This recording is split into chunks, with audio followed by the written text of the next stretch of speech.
C'est maintenant l'heure de ton rendez-vous avec une psy. Donc, bienvenue au podcast. On est dans un nouvel épisode. Aujourd'hui, j'avais vraiment envie de venir vous parler d'attachement, de relations, parce que, on s'entend, hein, des relations, on en vit tous et on a toutes des patterns relationnels. Alors, bienvenue au podcast Rendez-vous avec une psy. Donc, c'est quoi l'attachement? Je trouve ça super intéressant en psychologie de pouvoir comprendre un peu mieux. Puis c'est ce que je travaille énormément avec mes clients, mes clientes en psychologie. Pourquoi? Parce qu'on a tendance des fois à répéter des choses qui proviennent de l'enfance depuis qui est intégré en fait dans notre personnalité, dans notre système et donc de comment qu'on va interagir dans nos relations et plus particulièrement dans nos relations amoureuses. Alors, il existe plusieurs types d'attachement, mais principalement l'attachement sécurisant et l'attachement insécure, où est-ce qu'il y a des sous-types d'attachement insécure. Et la littérature, là, j'ai pas les chiffres exacts, mais on parle à peu près de 50 de la population qui aurait un type d'attachement sécure et 50 de la population qui aurait un type d'attachement insécure de différents sous-types. Je vous dirais qu'avec mes nombreuses années de pratique, il y a beaucoup plus que ça, à mon avis, d'attachement insécure dans la population générale, pas juste avec mes clientes, mais je remarque ça dans toutes les dans beaucoup, beaucoup de relations, en tout cas, que j'observe au quotidien. Donc, en fait, ça fait du sens parce que vous allez, quand je vais vous expliquer un petit peu plus la théorie, comprendre pourquoi je dis ça. Parce que comment qu'on a été éduqué dans les générations du passé et qu'est-ce qui a été vu, qu'est-ce qui a été entendu, compris au niveau des besoins affectifs de l'enfant, ben il y avait des petites carences à ce niveau-là. Donc, il peut avoir eu un impact justement sur le style d'attachement que tu as à l'intérieur de toi. Donc, c'est quoi un style d'attachement? Ça commence très, très, très tôt dans l'enfance. On parle surtout de 0-5 ans, qui est une période critique au niveau de l'attachement et qui va se construire à travers la relation avec tes figures de soins, avec tes figures d'attachement, dont souvent tes parents.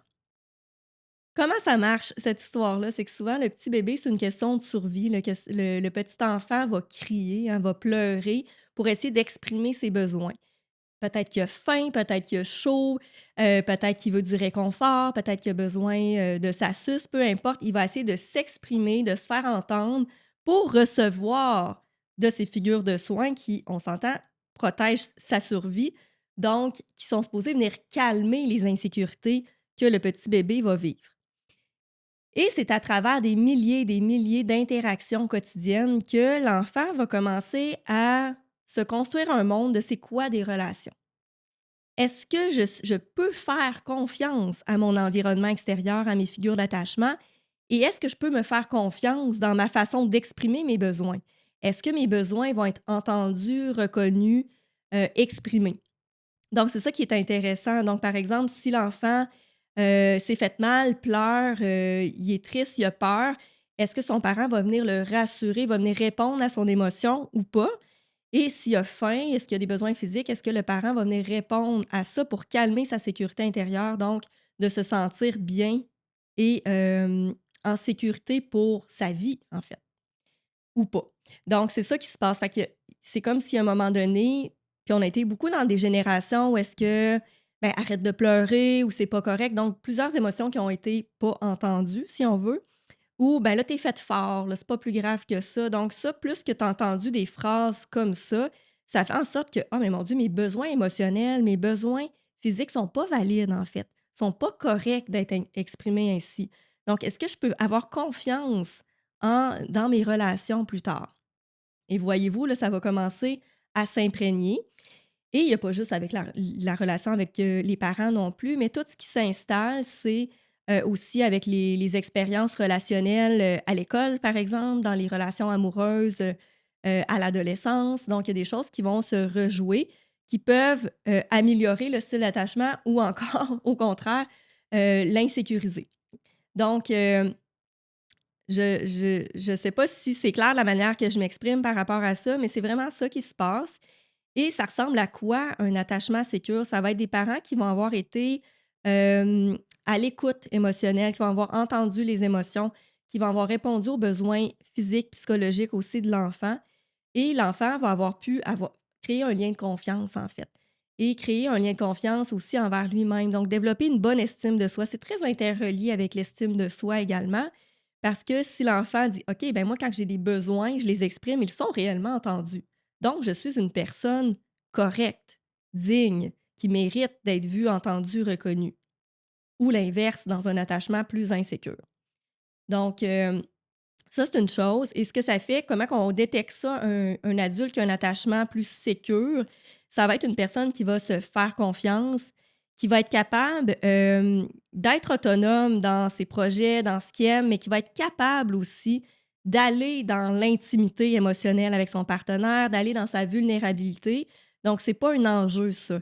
Donc, il est capable d'aller se rassurer aux besoins dans une relation qui est safe, mais il est capable aussi d'avoir ses projets. Il ne dépendra pas d'une personne nécessairement. Ça va être quelqu'un qui va croire en ses capacités, qui va être capable d'aller dans ses vulnérabilités, qui va voir ses forces, ses faiblesses, hem, sans nécessairement puis qui va se sentir sécure dans la relation, qui aura pas besoin de se méfier de la relation, et cetera. Donc ça, c'est quelqu'un qui est sécure. Quelqu'un qui est plus insécure, on a 2 types qu'on remarque principalement. Il y en a un troisième, mais j'en parlerai pas ici aujourd'hui. On va parler d'un attachement insécure évitant ou un attachement insécure anxieux. C'est quoi la différence entre les 2? C'est que l'attachement insécure évitant, heu, ça va être des personnes qui vont paraître extrêmement indépendantes, très rationnelles aussi, beaucoup dans leur tête, très peu connectées à leurs émotions. Ça va être des gens qui peuvent, par moments, travailler beaucoup, fuir un peu à travers le travail, si on veut. Ça peut être des gens qui vont ghoster aussi quand c'est trop proche au niveau émotionnel. Ça va être des gens qui vont avoir de la difficulté justement à être dans l'intimité émotionnelle parce que ça fait peur. En fait, c'est leur plus gros enjeu, c'est de se retrouver en proximité émotionnelle et dans l'engagement. Donc, ça va faire des gens qui paraissent très, très indépendants, mais la vérité, c'est qu'ils ont peur d'être en relation. Ils ont peur d'être en proximité parce que ça a été ça leur enjeu dans leur enfance. Ils n'ont pas été entendus dans la proximité émotionnelle de leurs parents. Donc, ça, c'est un type. L'autre type qui est plus l'attachement insécure anxieux, on va parler de des personnes qui ont besoin, au contraire, de se faire rassurer constamment. Donc, souvent, ce que je vois, j'entends beaucoup, c'est les gens qui vont texter beaucoup, là, quand ils n'ont pas de nouvelles, quand ils n'ont pas de. Tu sais, rassure-moi que tout est correct, que la relation va bien, qui ont besoin de proximité, des fois beaucoup, beaucoup, plus que la moyenne, qui vont être plutôt dépendants. Donc, les anxieux, dans le type d'attachement, eux, c'est comme s'ils ne se font pas confiance. Ils vont faire confiance à leur partenaire beaucoup, ils vont s'accrocher beaucoup aux autres, mais très peu à eux-mêmes. Donc, l'autonomie est plus difficile pour ces personnes-là. Alors que l'évitant, c'est le contraire. C'est qu'ils n'ont pas nécessairement besoin de se faire rassurer, puis ils vont être plutôt distants. Surtout quand il y a des conflits, quand ils sentent le partenaire justement plus anxieux, plus en demande au niveau émotionnel, ça fait fuir ça. Ils ont envie juste de partir en courant parce que ça vient réveiller des anciennes blessures. Et paradoxalement, ces gens-là vont se retrouver en couple ensemble. L'évitant et l'anxieux, c'est un classique. C'est un classique, pourquoi? Parce que souvent, les êtres humains, c'est inconscient en passant, tout ça, c'est inconscient et c'est pas grave si vous êtes dans un de ces types d'attachements-là insécures. Comme je vous disais, c'est pratiquement la majorité des gens qui se retrouvent avec un attachement insécure. Mais c'est d'apprendre à en prendre conscience et voir un peu comment tu réagis dans certaines de tes relations. C'est quoi tes patterns relationnels à toi et vers quel genre de partenaire tu t'es attiré principalement? Parce que, c'est comme si il y en a là qui naviguent qui ont un attachement sécure, mais que c'est pas attirant pour quelqu'un qui est évitant ou quelqu'un qui est anxieux.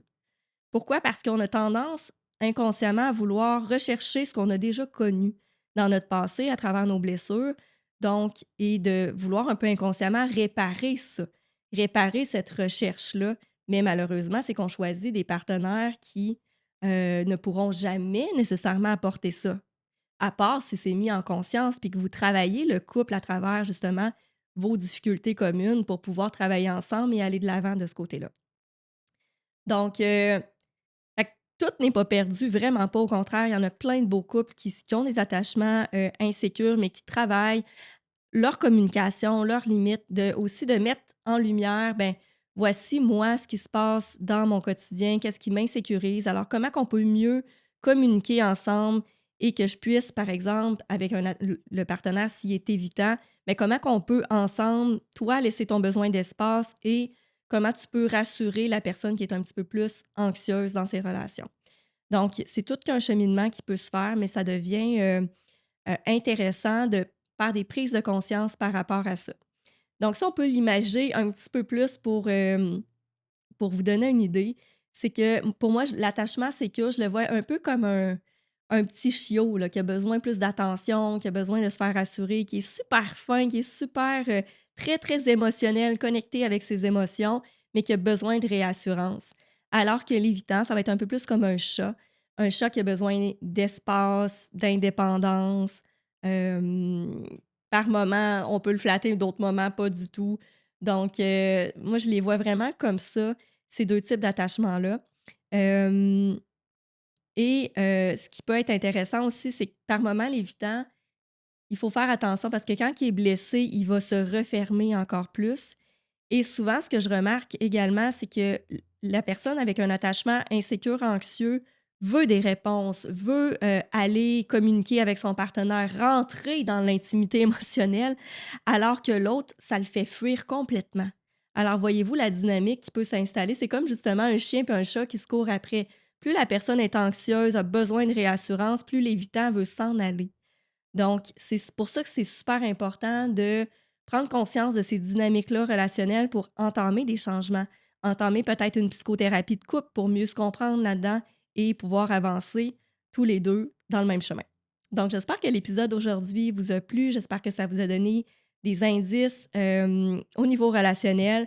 Puis, si vous avez des questions, si vous avez envie de travailler ces enjeux-là, vous êtes pas seul, vraiment pas. Puis c'est important d'en parler, c'est important de sortir, d'apprendre à sortir tranquillement de ces patterns-là et de mieux comprendre d'où est-ce que ça vient pour pouvoir te libérer et de te rapprocher de ta sécurité intérieure le plus possible par toi-même et non pas à travers la recherche dans tes relations. Donc, bonne fin de journée tout le monde. On se revoit dans un prochain épisode.